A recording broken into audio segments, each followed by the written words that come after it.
I'm Bob Dow. I'm a partner at the law firm of Maynard Cooper & Gale.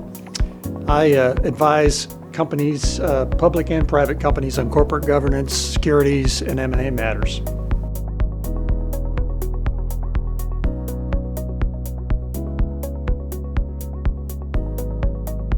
So the climate reporting obligations of U.S. companies are varied and somewhat confusing because it's a quickly evolving regulatory landscape. There is currently a proposal by the Securities and Exchange Commission to cause all public companies to report on their climate exposure and various matters related to that.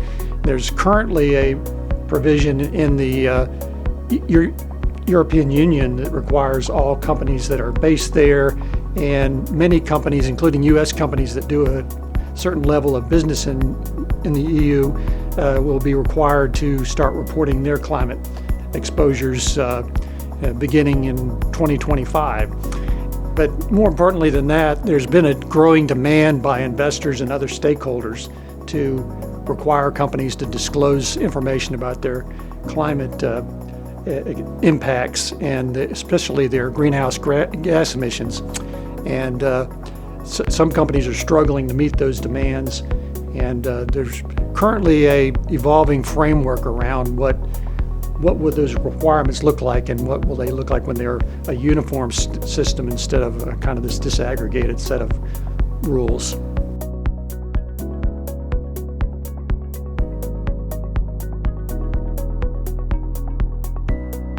So there's a new phenomenon called greenwashing, where many companies are disclosing their greenhouse gas emissions and other climate impacts.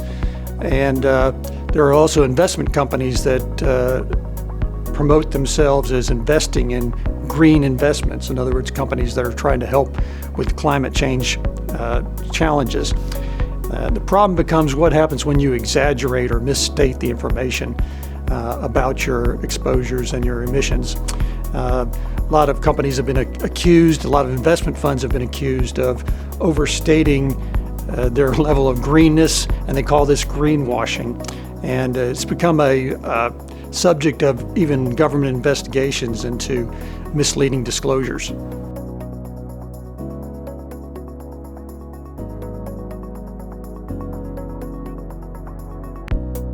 There are many ethical implications for accountants that get involved in climate reporting, and also there could be legal exposure down the road. It's an evolving landscape, and therefore hasn't really been settled as a matter of liability yet. But the AI CPA, Code of Professional Conduct, and other codes of conduct require accountants to be objective and to present accurate financial and other information. And again, in the context of greenwashing, you could be helping a company misrepresent its climate exposures and trying to put too much of a spin on it. And in that regard, they could be violating their ethical obligations if they provide or help to provide misleading information. Thank you for watching. Please subscribe and click the notification bell to be the first to view GSCPA videos. Follow us on other social media for even more society news.